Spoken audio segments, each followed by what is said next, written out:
3, 2, 1, let's jam. Hello and welcome, everyone. I'm Corey Hofstein, and this is Flirting with Models, the podcast that pulls back the curtain to discover the human factor behind the quantitative strategy.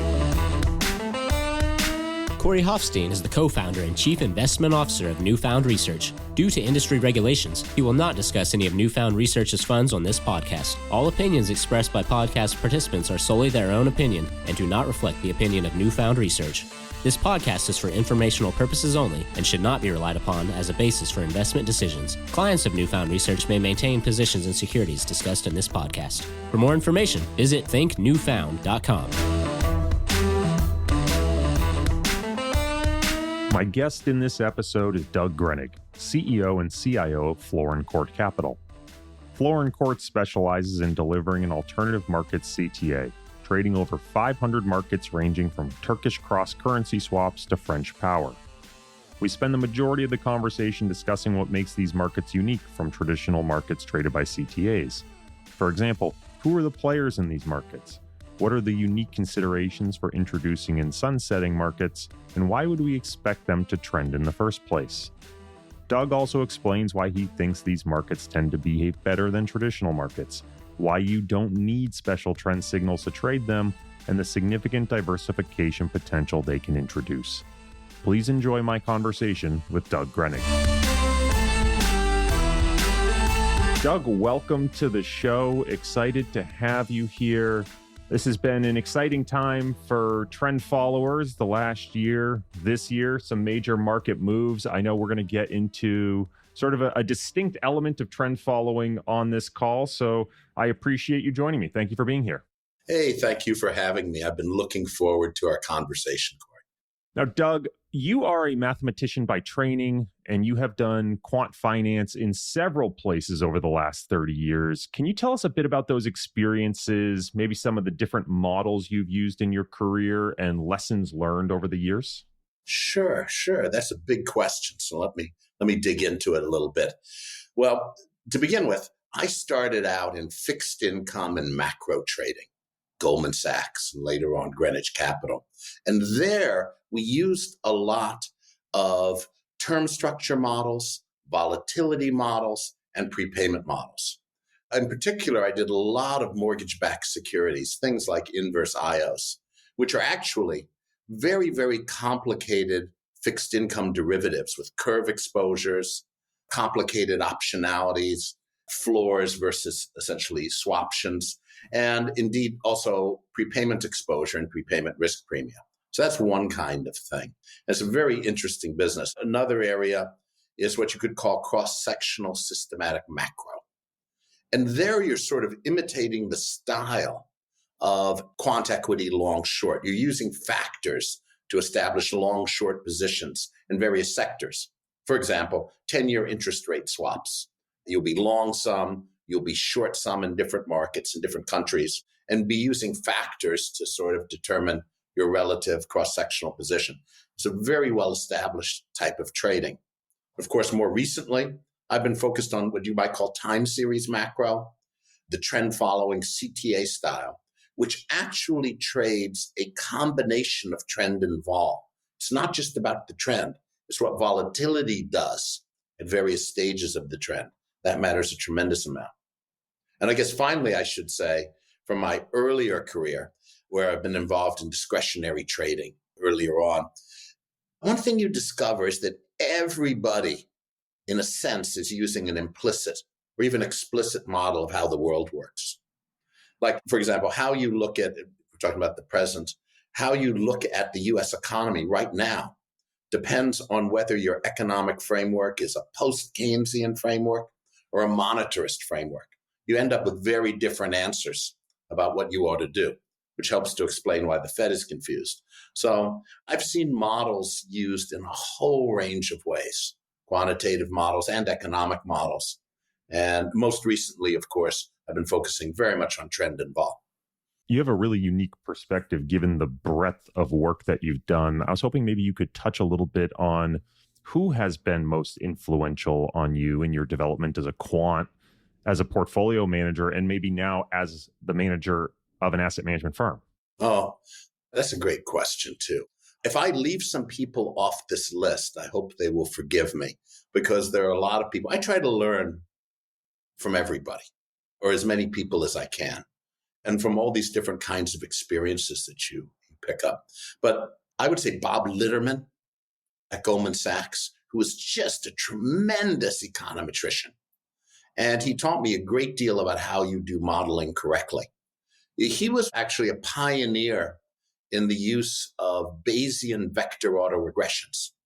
And this is where you use a very complicated loose model and let the data speak, but then regularize the model by imposing Bayesian priors. And by the way, the kinds of techniques that you use there have been used more recently in things like feed forward and recurrent neural nets. You have the regularization problem. So Bob was very, very influential. He was a wonderful person too. So I enjoyed working with him. Some of the macro guys I've worked with over the years, Mike Novogratz, for example, Jacob Goldfield, I learned a lot by listening to them and how they look at the world. You need to be suspicious of data because there's a lot of non-stationarity in the world. Don't assume that the future is going to be like the past. Or to the extent you want to make that assumption, really be explicit in terms of what you're assuming. For example, in the case of trend following, one of the key elements is that when trends die or reverse direction, there tends to be a burst of volatility. That's a fact that I believe will be true in the future too. And it drives why it works so well. It has been sort of an evergreen strategy. But you really want to think about what assumptions you're making about the future. On the management side, I really enjoyed working with Ben Carpenter and Jay Levine at Greenwich Capital. They were very good managers. And one of the lessons I learned there is how you keep a really high performance team and how you need to work with people if you're going to retain talent. And the answer is surprisingly simple. I mean, you need to treat them well, but you also need to really share the economics with your team. Don't be too greedy if you want to put together a team that's really going to succeed. The success must be shared. And that was something they did very, very well. And I hope I'm doing too. And of course, I enjoy working with Patrick Brummer at Brummer Partners. He's a very interesting and insightful man. You mentioned that your most recent venture is into a focus on time series momentum. Curious, what attracted you to the CTA Style, and what was the ultimate catalyst for launching an alternatives-only trend-following fund? Well, as we've been discussing, I've been around for a long time and I've seen a lot of stuff. And I have an appreciation for how wild and crazy the tails can be. And most people who haven't experienced it don't understand. Whether you're talking about the 87 crash, which came just a little before my time, but I was in graduate school at the time and aware of it, where you had a 20 standard deviation move, if we can use that expression, in the S&P 500. It's just some huge thing. Or you talk about the great financial crisis, the European debt crisis, some of the problems in the mortgage market over the years. The tails are thicker than people know. And in a certain sense, too much knowledge can almost paralyze you if you're selling the tails. I mean, if you've been around long enough, you have a real appreciation of the risks and how unpredictable the world is. Think about the pandemic. Actually, the inflation was fairly predictable, but the pandemic was certainly a shock to markets, even if public health officials had expected this to happen sooner or later. So when you take that orientation that the tails are so pronounced and that the world is very non-stationary and the relationships between assets vary so much over time. When you take that point of view, you start thinking about ways you can own the tails. And one of the few strategies that I've seen over the years where you really get to profit from the non-stationary, profit from the unexpected, these dislocations, is the CTA trend following style. There are other styles where you try to get tail protection, buying volatility and the tails at certain times. But nothing has proved so evergreen and resilient and consistent through many regimes as trend following. It may not be the highest Sharpe ratio strategy, it certainly isn't, but it has such a nice positive skew. And a lot of times the kurtosis is working for you, not against you.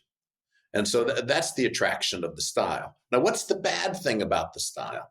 The bad thing about the style is the Sharpe ratio isn't very high. For traditional standard CTAs, most folks think that the long-term Sharpe ratio might be, 0.3, 0.4, some number like this. And again, given my comments about non-stationarity, I'm not sure you can even attach a stable number to such a thing. But that's the sort of order of magnitude that sort of makes sense to people.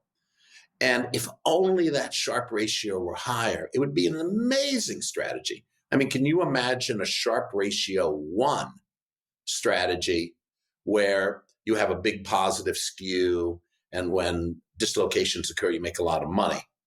That would be a very, very attractive thing indeed.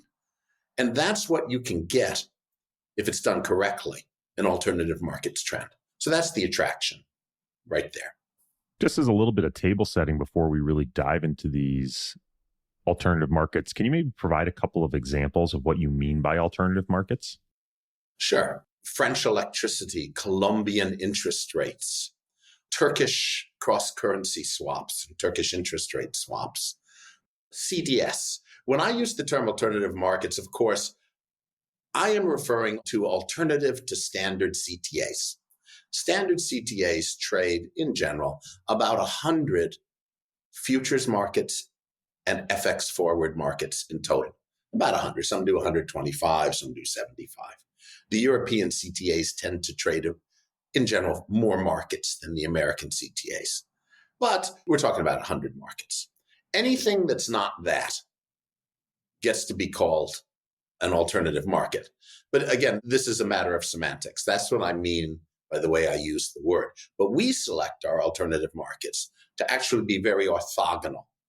For example, we do not trade, some other people do, but we do not trade US interest rate swaps because that's too correlated in our view with the 10-year and 5-year US treasuries, which is a mainstay.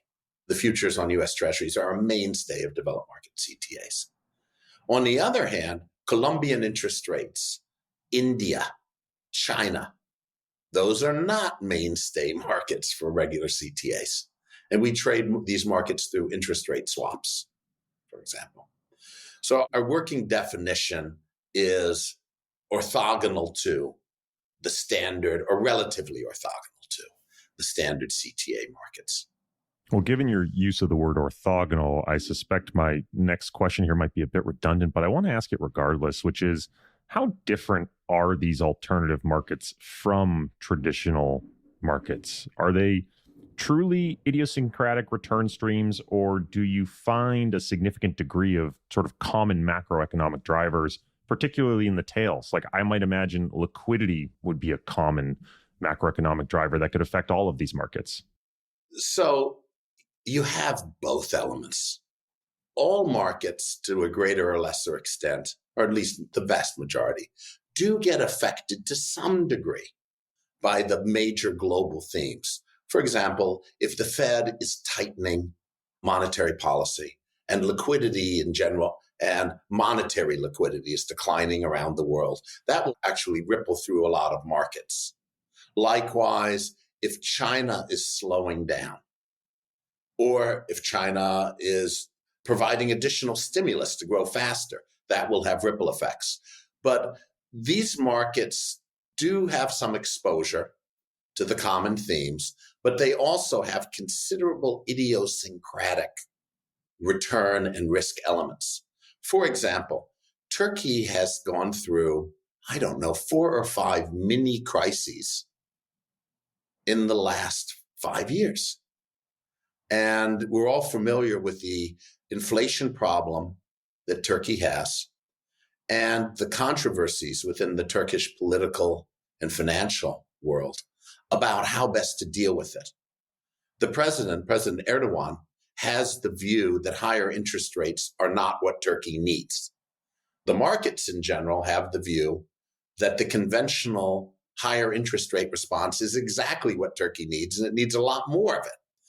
And so Turkey has gone through some financial booms and busts. And in general, I'm referring to how the lira has been performing, what's going on with 2-year interest rates in Turkey. It's gone through some cycles there with a general trend toward lira weakness that's quite pronounced. And so that sort of stuff really is idiosyncratic, and we've done very well in Turkey. And there are many other examples in the power markets, electricity, natural gas emissions. Those really don't have a lot to do with, for example, the Fed or what's happening in the stock market. The idiosyncratic component is very large. We have a lot of exposure in emerging markets. We cast our net quite widely. So if you think there are going to be some interesting developments, divergences, dislocations, trends, any of this stuff in emerging markets, we will capture that better, we think, than regular CTAs. You did bring up the subject of liquidity. And it's interesting. Many of the markets that we trade are actually not that illiquid. It's just that they're operationally complex. It's a pain in the butt to trade some of these markets. And, whether you're trading some individual freight routes or you're trying to trade onshore Chinese commodities with offshore money, there are significant hurdles for a standard that people face if they want to trade these markets. Can these hurdles be overcome? You bet. That's what we do. But having that specialist experience and knowledge in resolving these operational issues, modeling issues, data issues, execution issues, that's really key. So it's not about just trading illiquid markets. If you want to trade illiquid markets, you can do what some other people have done, but we reject, which is just pick out some really crappy futures in Chicago or in the other developed market futures exchanges and say, I want to trade this, sour milk or something, some future that sort of trades by appointment, and do that. Instead, what we're doing is doing the work to figure out how we can access China's very liquid onshore commodity markets. We were among the first to do this, to crack that nut, or how we can participate in the market volatility being generated by the policy lurches in Turkey. So that would be my comment there. Our portfolio is not extremely illiquid at all.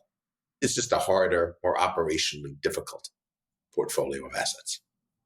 So far, all of the examples you've provided of alternative markets have been actually truly unique futures markets. But one of the other examples I often hear when talking to CTAs who are including alternatives in their managed futures programs is the idea of synthetic markets. So, for example, they might not trade U.S. bonds, but they might construct a 2-5-10 butterfly trade and follow the trend in that.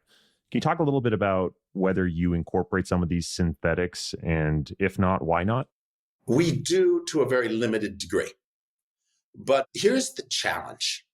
A 2s, 5s, 10 butterfly on a given yield curve should not, in general, be expected to trend in the way a directional market is, directionally meaning factor 1, or even curve slope, that would be factor 2.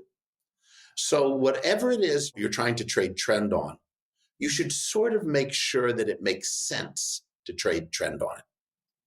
I mean, there's a whole industry of people who like to trade mean reversion in the curvature of the yield curve. Indeed, that used to be a basic stock trade on the Solomon arbitrage desk. A lot of people in the business would trade the curvature between the 10-year and the 30-year sector, where sort of 20-year bonds, which used to be 30-year bonds, but are very off the run, would get very cheap. People would trade this stuff around. So you got to be careful about trying to trade trend on things that are not really directional things. On the other hand, you can sometimes find combinations of assets that trend better than unitary singleton assets. And there can be very good reasons why. And by the way, at times the yield curve slope will trend better than the level. Okay. So we have a relatively small percentage of our risk, a few percent spread across some of these synthetic assets that are actually chosen and weighed so that they have very good trending properties. But our real focus, again, is on operationally difficult markets and trading standard, competent, properly implemented trend on those markets. We think the low-hanging fruit is having more markets and better markets and less correlated markets, as opposed to trying to get super cute with models or creating synthetic assets.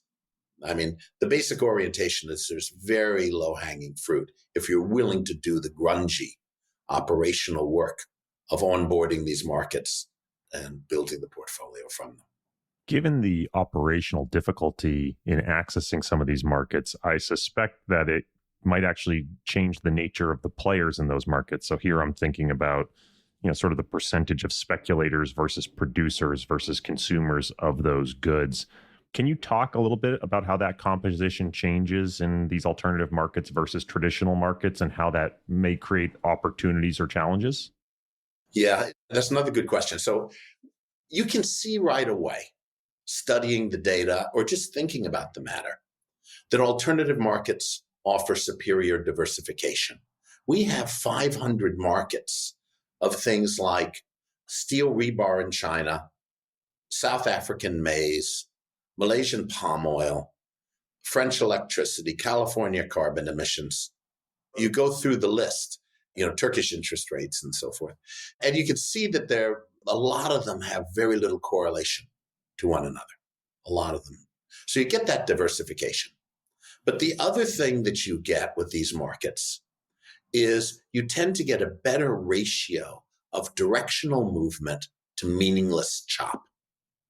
And you can measure that with various statistics. You can look at various autocorrelation numbers, or you can simply look at the results of applying standard trend models to this. Because what do trend models tell you? They tell you the amount of directional movement relative to the amount of choppiness, right? And that's when trend models do well. And they also tell you a lot about what happens around trend reversals. Do you get a burst of volatility? That's good. Or do you not? That's not so good. So the alternative markets have a pretty good ratio of directional movement to chop as a general statement. And it has a lot to do with the market participants, as you were raising this question. When the market participants are not just a bunch of speculators, there tends to be better market behavior. That's my experience. That's what seems to be the case. And I would say that over the years, a stylized fact is that these alternative markets that we trade have a lot less pure speculative financial participation relative to the size of the markets. You think about historically electricity markets where the big producers and the big consumers are very large relative to a small number of CTAs involved with these markets. Now, this situation can change. Indeed, we kind of expect it to change. More people have gotten involved with some of the markets we're involved with. And it raises questions. Will the behavior deteriorate? Will you start to see more of the big kurtotic reversals that you see frequently in, may I call it, over-speculated developed markets? So it raises that question. Now, our solution to this is to keep adding more markets and pushing the frontier further out. So we've been adding 50 to 75 new markets a year. And I think we've added over 50 so far this year. And we continue to have our eyes on new markets. And that automatically dilutes the old ones. And I'm certainly scrutinizing some of the markets where we think there's been an increase in speculative participation by CTAs and others for whether or not we might want to drop them. So I'm keeping an eye on things, but the number one thing is to keep pushing into greener pastures and improving the diversification that is so important to the program. Well, you led me really nicely into the next question I wanted to ask, which is what are some of the considerations, maybe the boxes that need to be checked for when you're going to introduce a new alternative market, and then conversely, when you're going to sunset a market from the program? Well, in terms of introducing them, you need to have some data. You need to have figured out operationally how you're going to trade this thing. You need to know enough that it's not a pegged or ultra-regulated market where you might not expect trend to work. We don't apply trend, for example, to pegged regimes, because then when the peg breaks, you get this kurtotic move. So that doesn't work for us. So you need those basics.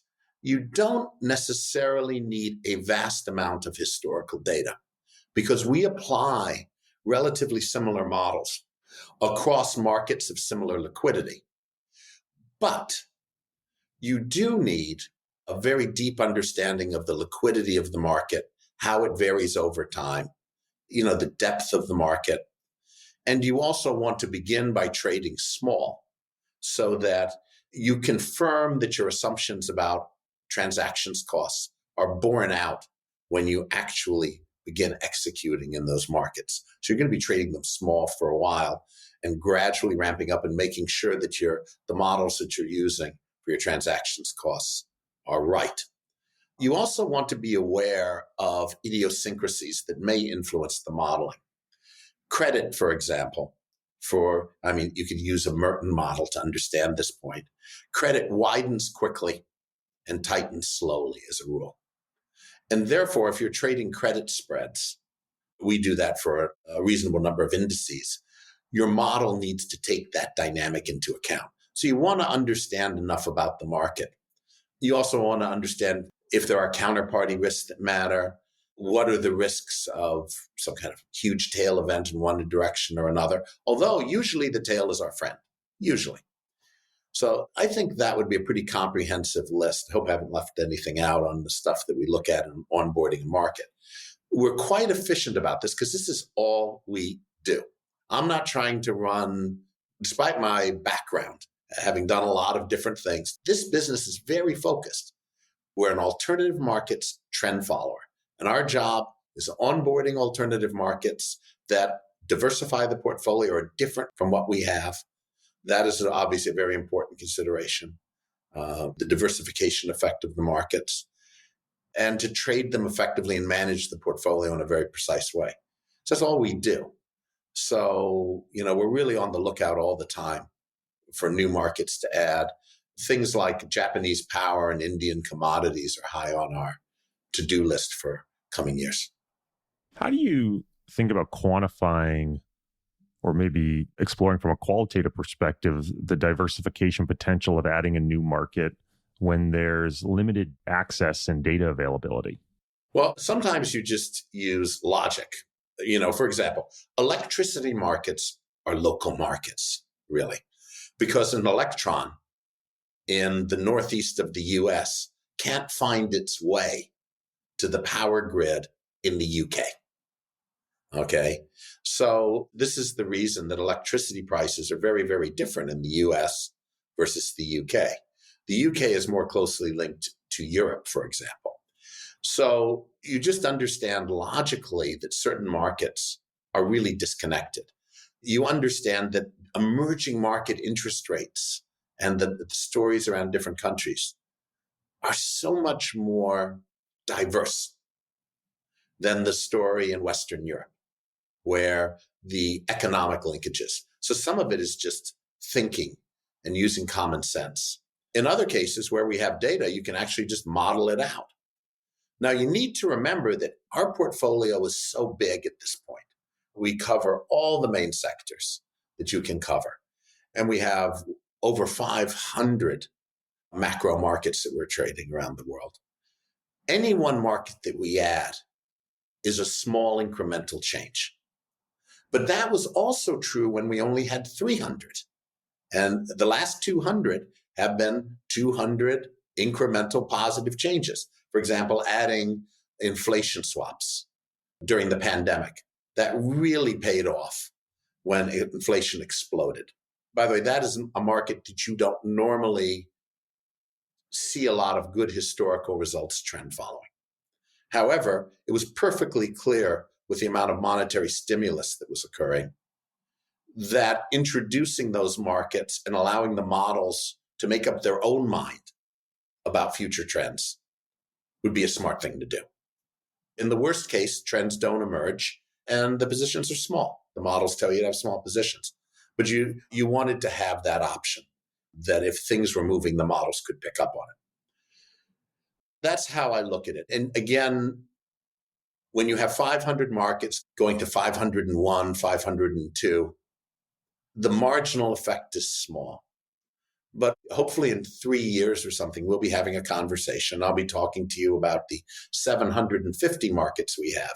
And there's a difference probably between 750 and 500, the 750 we might have in 3 years versus the 500 and change we have right now.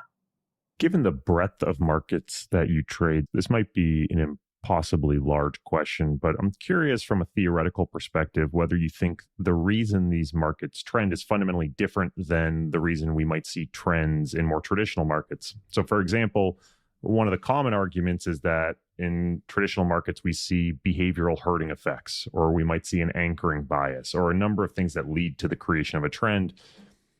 Is it possible in some of these smaller markets that it's actually the operational burden creates limits of arbitrage that slows down price discovery? Could it be a totally different theoretical argument as to why prices trend in these markets? If these markets were more illiquid than they are, that would be an interesting hypothesis.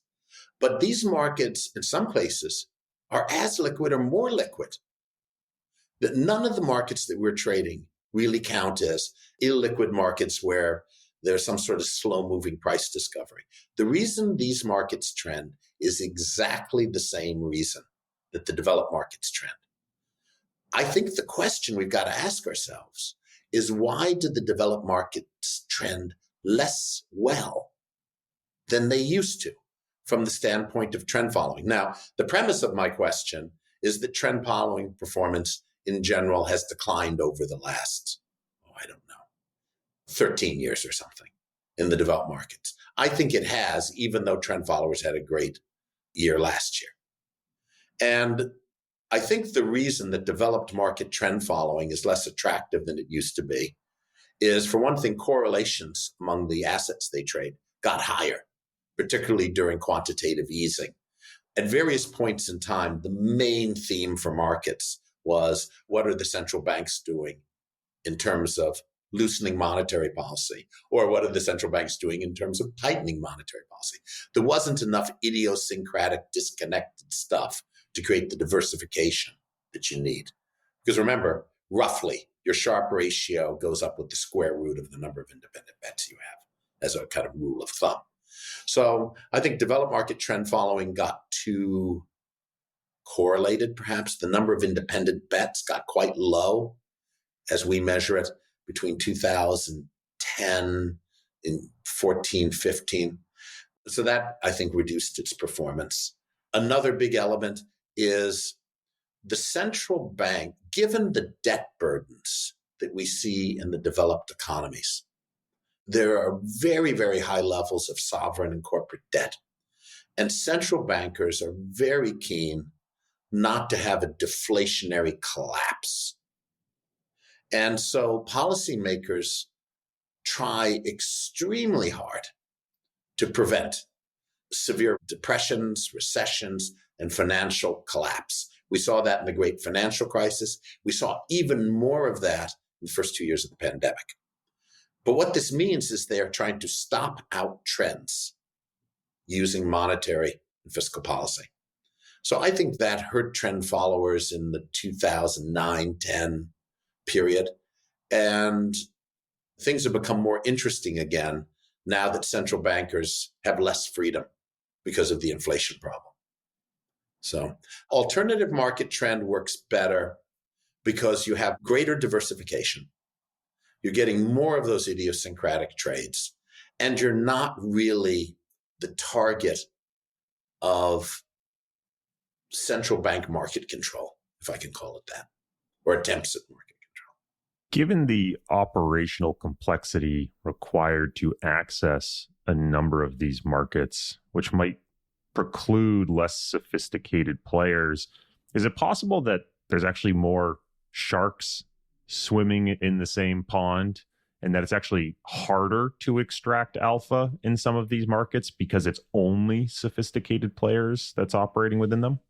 It's an interesting thought. It hasn't proved to be the case.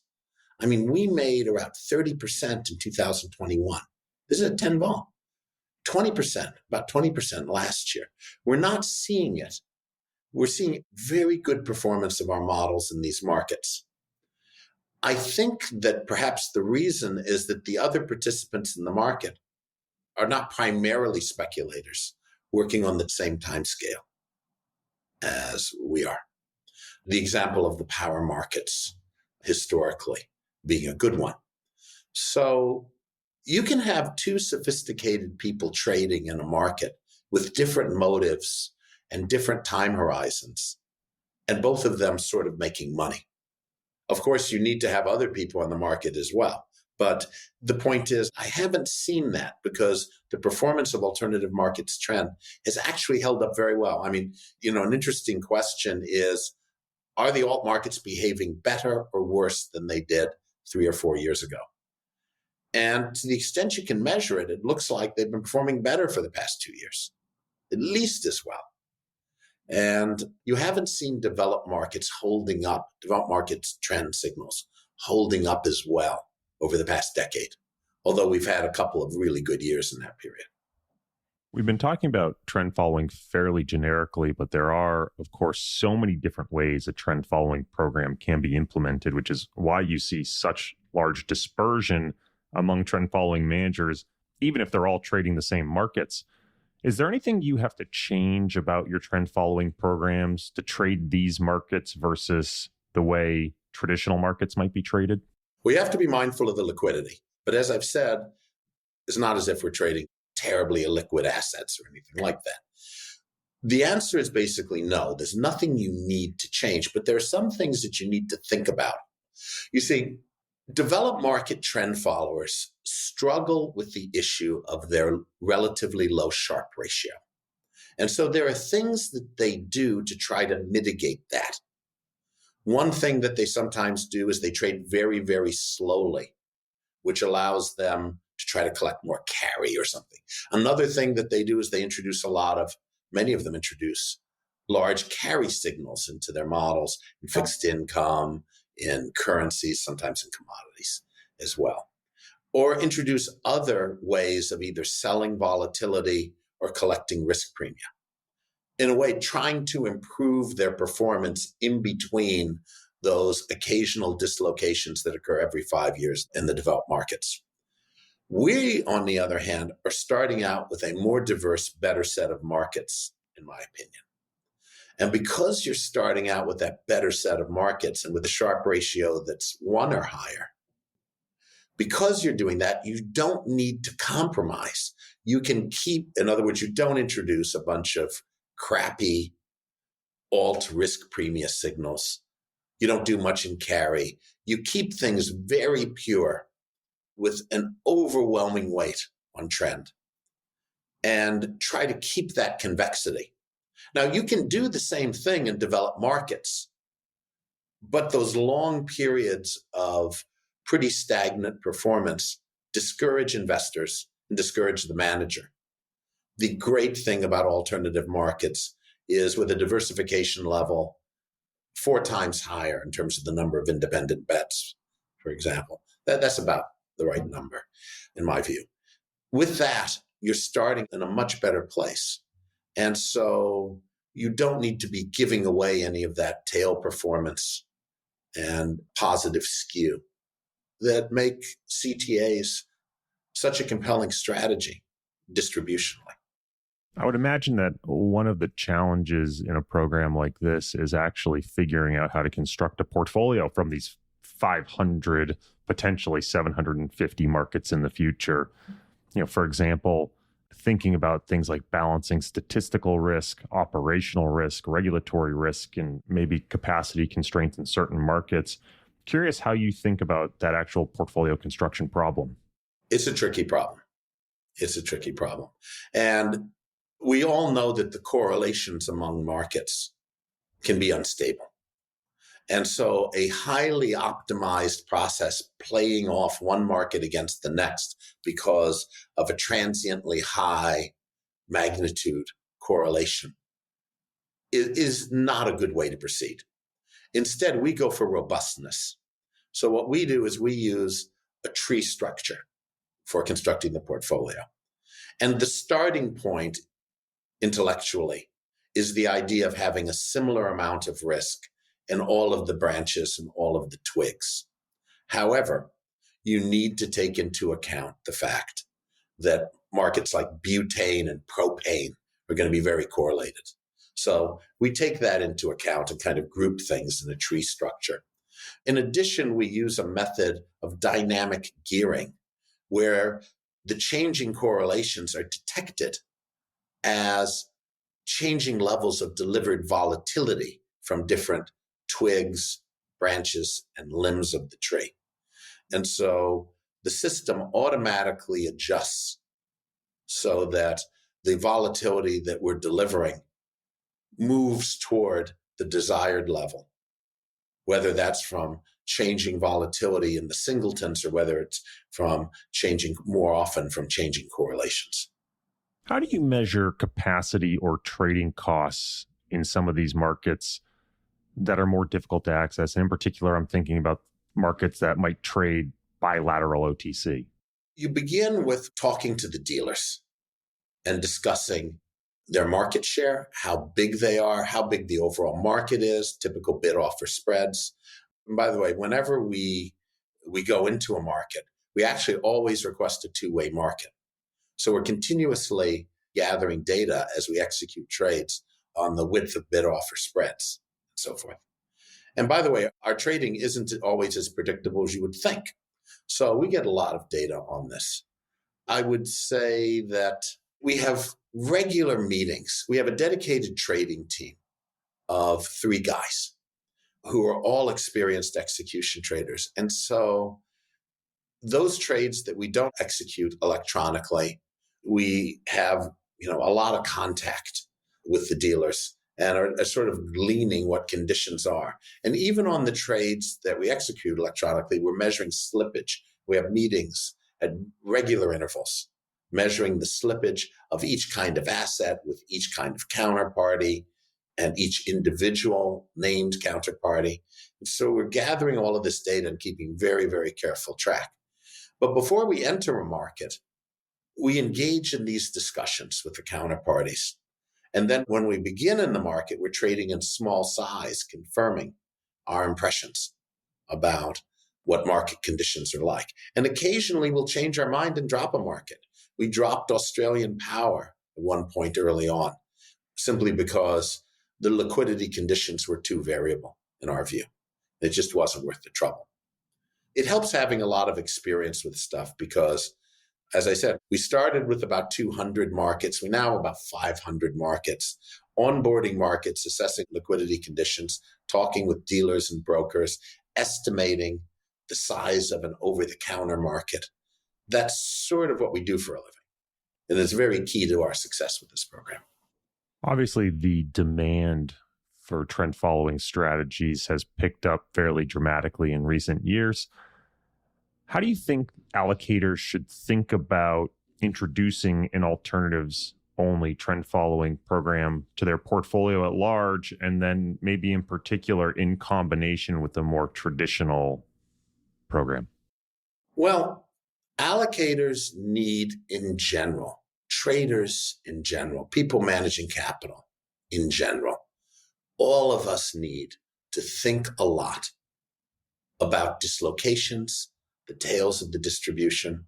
I've been around for a number of decades now, and I can tell you I've never seen a more unsettled and potentially unstable macro environment than what we have right now. It's a very interesting one, but dramatic things are likely to happen in the coming years, as they have over the last several years. I don't think we're just settling down into some nice equilibrium. And in that context, there's absolutely a place for long convexity strategies. Now, developed market CTAs have their place, but we deliver the same positive skew, in some cases even more, because we don't need to dilute what we do down with non-trend elements. So an alternative market CTA can be your primary trend allocation, or you can put it together with a developed market trend. Now, what's the right ratio? I'm not sure. Opinions differ. I would say that the alternative market side offers so much better performance over stretches of time, about, in Sharpe ratio terms, twice as much or more, that it should be a significant part of the allocation.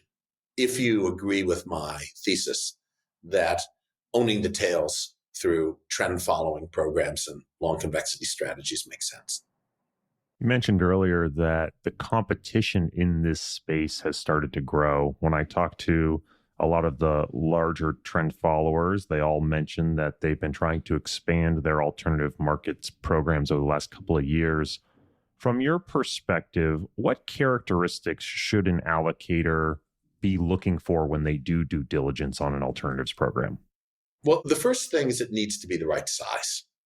It's possible to be too large because you lose your nimbleness and you have to begin to trade more slowly if you get too large for the space. Remember, I was saying that our allocation philosophy begins with the idea that we'd like to allocate an equal amount of risk for the same amount of signal strength in each of the markets. Now, we're not quite able to do that, but that's the idea. You're trying to be very much in that direction. And to a large degree, we do accomplish it.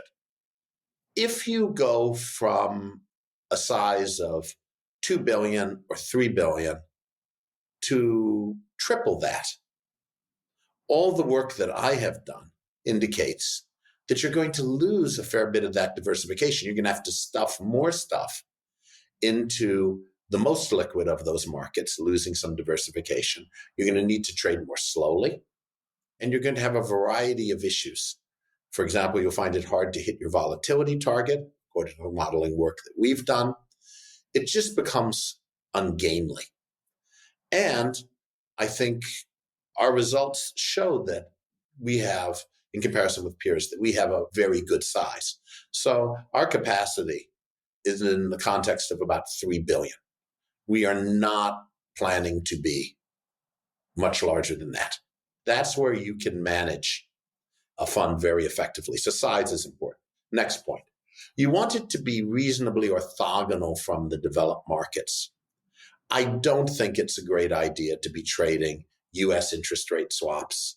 That's just a bunch of overlap, in effect, with developed market CTAs. You want less overlap with developed market CTAs. I don't think you want a big equities program. CTAs are not that great at trading equities. They're not. And I'm referring to cash equities. I'm even referring to equity index futures. That, in general, is a difficult area for CTAs.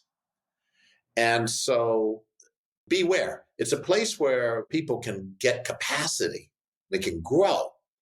But if I want to put money into a quant equities framework, particularly in the developed markets, there are quant equity shops that are simply a lot better at trading cash equities in the quant framework than any CTAs are. That's my opinion. So what you're really looking for is a large number of markets. You're looking for focus. You're looking for experience. You're looking to add markets for a manager who adds markets and continues to press into the frontier. You want the pure trend style, and you don't want the manager to be too large and therefore less nimble or compromised in terms of the markets they're trading. That's my philosophy of it. And I really tried to design Florin Court to be the best possible alternative markets trend follower. I mean, I was able to get out a clean sheet of paper in the beginning and really think about what we wanted to do and then implement it.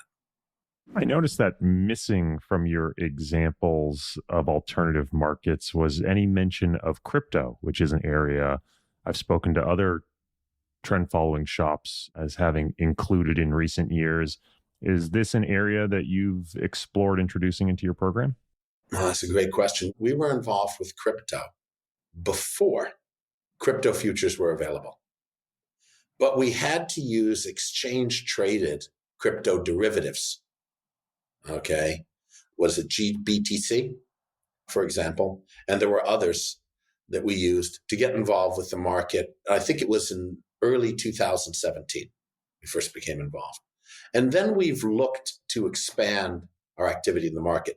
But we are very, very careful about things like counterparty risks. And so we could never get ourselves comfortable with crypto exchanges as counterparties. We want to see audited financials.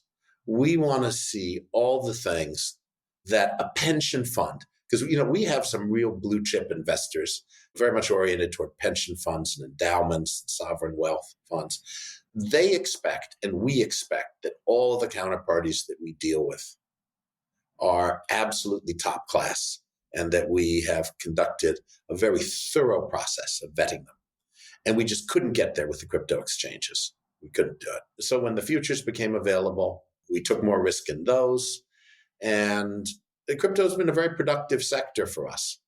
And I wish the space were going in a better direction now. The US seems to be pretty determined to stamp out crypto.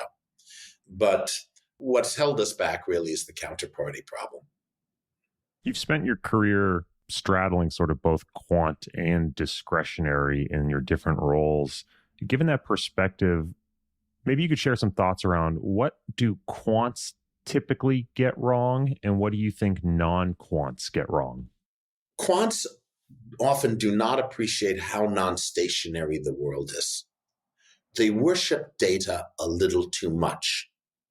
Now, when you're in a very data-rich environment, perhaps doing high-frequency trading in equities, that problem is mitigated. But when you're talking about macro, the data are sparse enough or too sparse, and the issue of non-stationarity becomes very, very important and hard to deal with. People do too much unconditional estimation.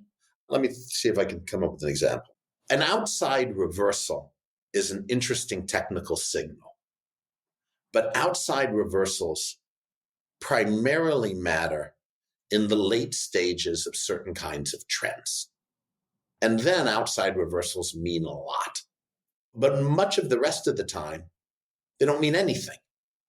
And so if you were to test that signal, you would want to test that signal conditional on certain facts being in place, conditional on a regime that you're in. And so there's just way too much unconditional estimation on one hand, and other quants actually overfit to things. So it's a very, very delicate balance between recognizing that things are non-stationary, being too rigid and unconditional in the things you look at, and then being too loose. So you need some judgment about what's going on. You also want to understand the meaning of the signals that you're using and why they ought to work and why you think they might work in the future. I've discussed the fact that one of the reasons that trend works is that when narratives change, there tends to be a burst of volatility.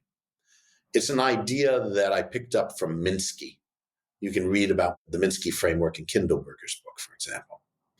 And it happens on many scales and markets. That burst of volatility around narrative shifts and trend reversals is pretty key to the way trend following works. Indeed, if you don't do that right, you lose about half your Sharpe. So a lot of quants just don't think enough about what things mean. Non-quants, on the other hand, well, they have their own problems. They have trouble sizing trades. They have trouble oftentimes spotting the factor exposures that they have. Because emotions enter into what they do, they end up, for example, changing the reason that they have a discretionary trade on. As a manager, when I was managing some discretionary traders in the past, when a person starts shifting the reason for hanging on to a trade, that's a good sign that they shouldn't be. What was your original rationale? And was that borne out? That's the question. If you start shifting the reason, that's a big issue. And you got to remember, non-quants need to remember this: trades are not your friends. What quants need to remember is that models may not be your friends either. It just kind of depends on whether they're appropriate for the conditions at hand.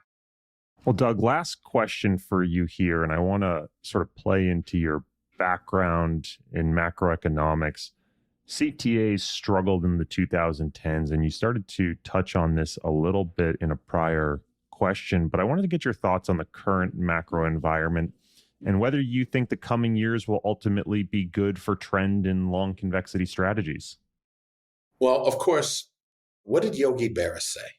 Making predictions is difficult, especially about the future. Well, I want to be a little bit humble about our capacity to know what the future holds. That being said, there's been a huge buildup of leverage in Western economies. And leverage is ultimately destabilizing. It makes things more fragile. We have a situation where the central banks over the past couple of decades have been able to paper over or relieve various macro problems like the great financial crisis, the European sovereign debt crisis, the threat of the pandemic, with large amounts of stimulus. And governments in general have become accustomed, and the citizenry in various countries, they're accustomed to large deficits and deficit spending. So we're at a kind of delicate point. And now that inflation burst into view, in my opinion, because of the huge amount of monetary and fiscal stimulus, now that it has arrived, central banks are considerably more constrained. And so I think that we're at risk of some very significant dislocations going forward as a consequence of this setup. Then you have a few other things adding to this very spicy mix. The post-World War II environment that we've seen was actually a very, very good period for the world as a whole. It was characterized by relative peace. There was American economic and then ultimately military dominance after the Cold War. I think that there was a lot of growth in many emerging market countries. It was a very, very good environment. In addition, for most of the period, fossil fuels were cheap and plentiful. But now we see things changing. China, of course, is rising as a significant economic, political, and ultimately strategic rival to the US. And how the US reacts, because right now the US is reacting with a great deal of fear and hostility. I think we should not discount the risk of the US and China coming into increasingly intense forms of conflict. Already, we're seeing sort of the global supply chain picture, the semiconductor restrictions being applied to China. All of these things are becoming much more salient for macroeconomics. And then you have the energy transition. I know people have different opinions. I personally believe that the carbon emissions that we have done, the greenhouse gases, are a significant component of climate change. I'm not sure the basic thrust of what the scientists and people like Greta Thunberg are saying, a lot of it is true. A lot of it is true, in my opinion. Read Václav Smil's book. But here's the problem. Modernity largely rests on carbonization. The amount of usable energy per person has gone up by a factor of 4 or 5 over the last few centuries. It's all about fossil fuels. It's everywhere. Whether you're talking about plastics, nitrogen fertilizer, cement and concrete, steel. So much of what we take for granted around us is built up from fossil fuels. So we're going to try to decarbonize in a couple of decades, and we have to. But it's going to be like the most difficult thing ever. And if you think our governments in the Western world are up to this challenge, I guess I would be inclined to disagree with you, but I would be very welcome to your trying to convince me that the sort of stuff we've seen from the UK and Germany and the US will lead the way toward decarbonization. So I think it's going to be a very difficult environment from the supply side because of these challenges. So putting it all together, you have the leverage cycle. you have populism, you have decarbonization, and you have a move toward a multipolar world in which the US is not calling the shots and where things become considerably more complicated. And so the potential for exploring the tails, potential for dislocations and shocks, seems to me to be awfully high. So I sort of like what I'm doing for the environment we're in. Well, Doug, thank you so much for joining me. This has been a wonderful exploration of these alternative markets that we don't often get to talk about. Well, thank you so much, Corey, and I appreciate the excellent questions.